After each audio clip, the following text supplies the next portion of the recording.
Hello, my friend. This is Joe Bakmotsky. I am the founder of Power to Be Happy and also the author of Finding Hope in Times of Uncertainty, a guide to thriving in a challenging world of today.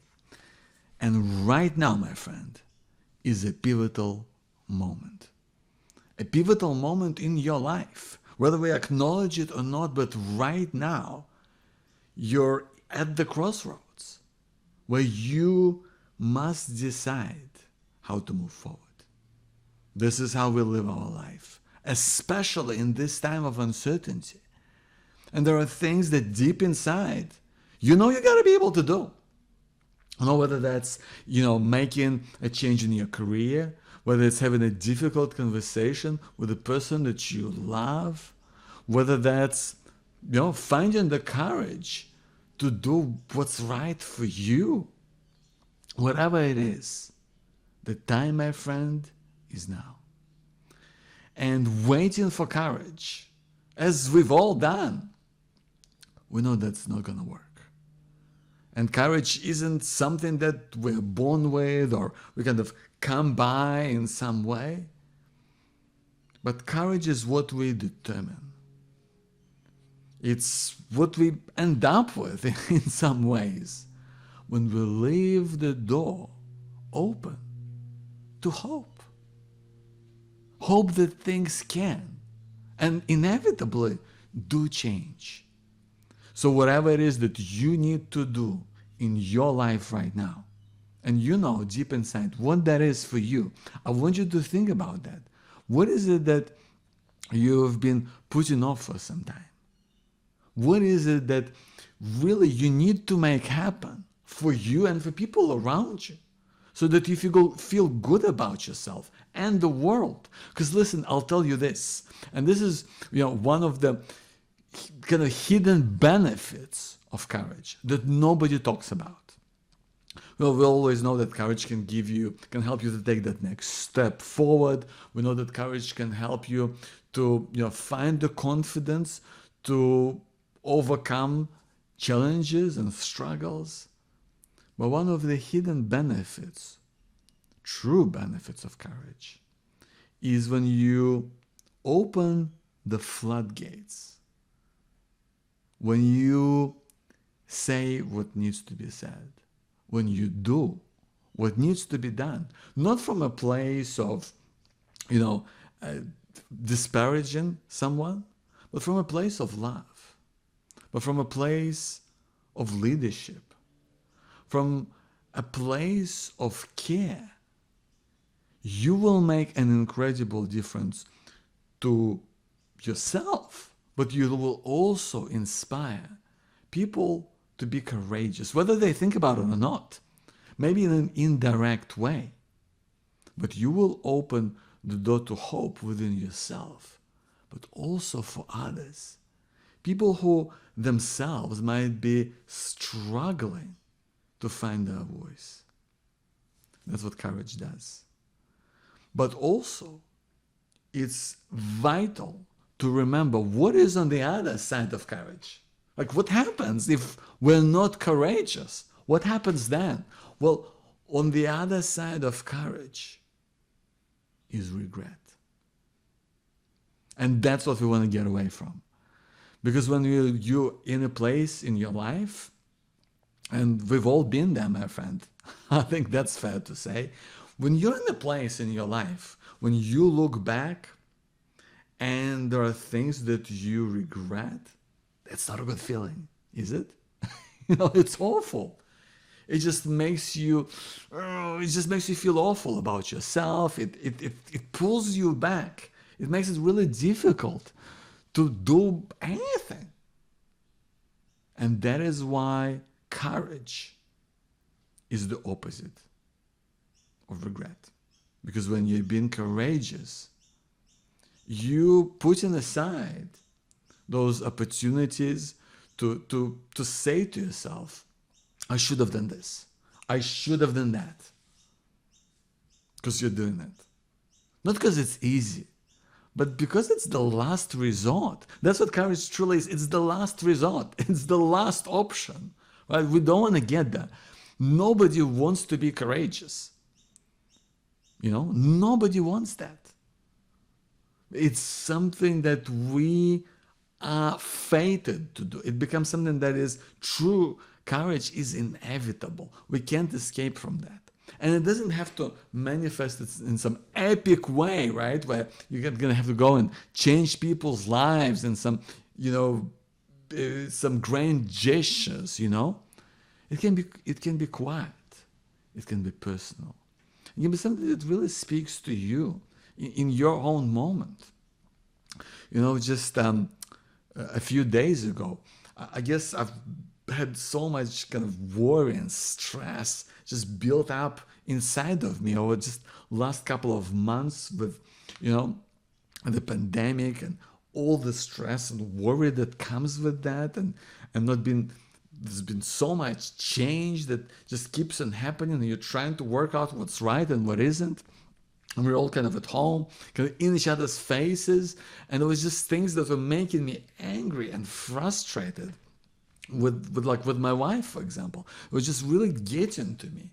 And I kept on holding on to them. I couldn't find a way to say it because I knew that I would probably come off angry. And I didn't want to upset her either, right? But I wanted at the same time to find a way. And it kind of just boiled up inside of me.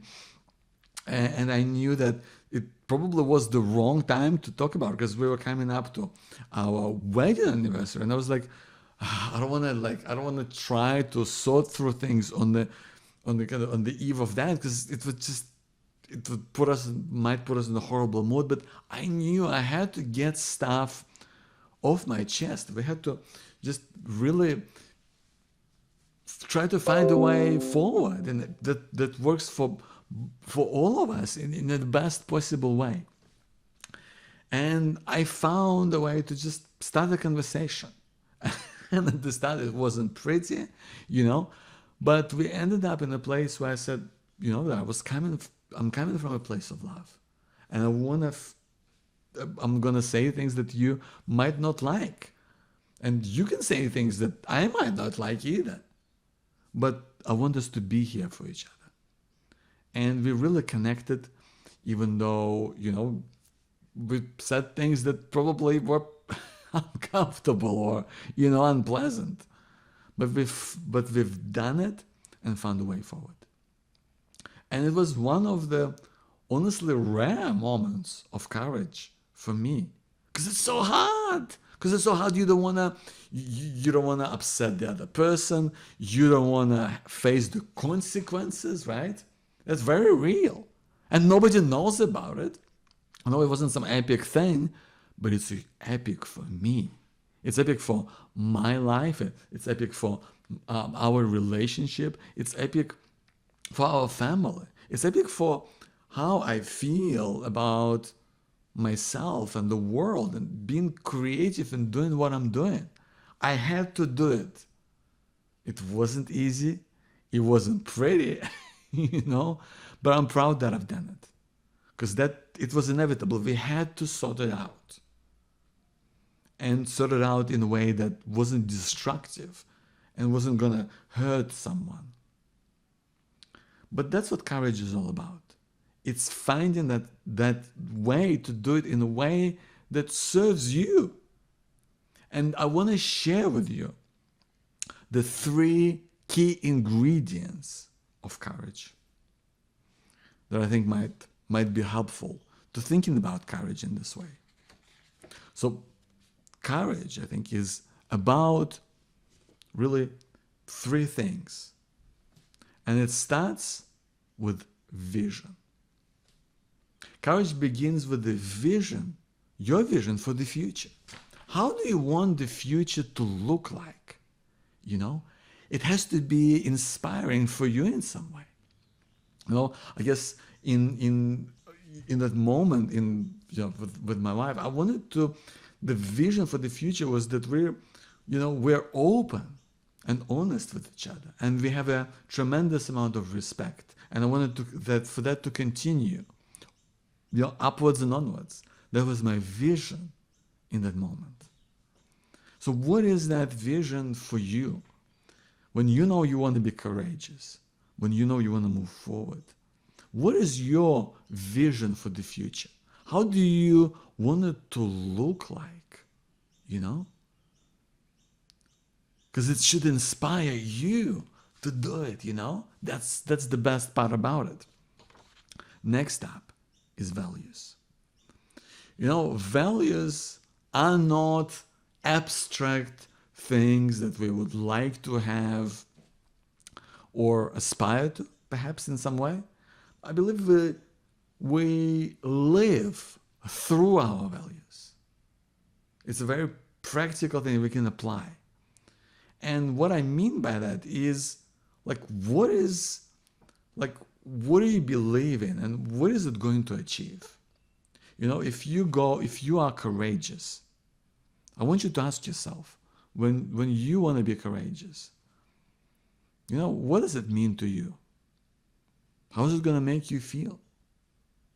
What is it going to help you do? That's the key. We got to be able to think through that. Otherwise, it's you can't be courageous if you can't first of all visualize what the future is going to look like when you're going to be there. If you can't determine how it's going to make you feel and what it's going to do for you and how it's aligned with your true authentic self, it's going to be really difficult to be courageous. So I would urge you to think about this right now. How does it align with your values? What is it going to help you do and feel? And last but not least is virtue. Absolute must. The third pillar of courage is virtue. And virtue is taking a stand. Taking a stand for something that you believe in. Not in a confrontational way, not in a way that, you know, is standoffish or is a put down in some way, but is you take a stand for something that is you believe in, something that is true for you. And it's not like you are not going to be able to be flexible or, you know, but it's not about being like self-righteous, but just about knowing what's right, knowing what you stand for, and saying, hey, you know, I believe in this. I'm going to stand by that. I believe in my vision. I believe in how I want things to be. I believe how it's going to help all of us. I'm open on how we can solve it and how we can get around this. But I believe that this is what it's going to look like. And this is what it's going to do for me, for all of us in this situation, whatever that might be, whether this, my friend, is in your work, whether this is in your family, whether this is with your friend, whether this is in your community, whatever it is for you. But now, my friend, is the time to bring out your courage. Be courageous. Because listen, it's easy to give up. It's easy to hold back. We've all done it. Because it's tough. But what ends up happening, nobody cares. And the only person you're holding back is yourself. That's why courage is a must right now. Even if you don't think about it like this, maybe there isn't anything in your life at the moment that just comes to mind. But you know what courage is? Courage is a will to go on. Because that's when you do that, even when things are tough, even when just the world is just falling over into pieces and you don't know what to do with yourself, you still hold out somewhere the hope that things can and do change. But you have the courage to move forward despite the craziness that goes on around you. That is your power, my friend. to be happy. Thank you for being here. I hope this was helpful. I'll see you next time.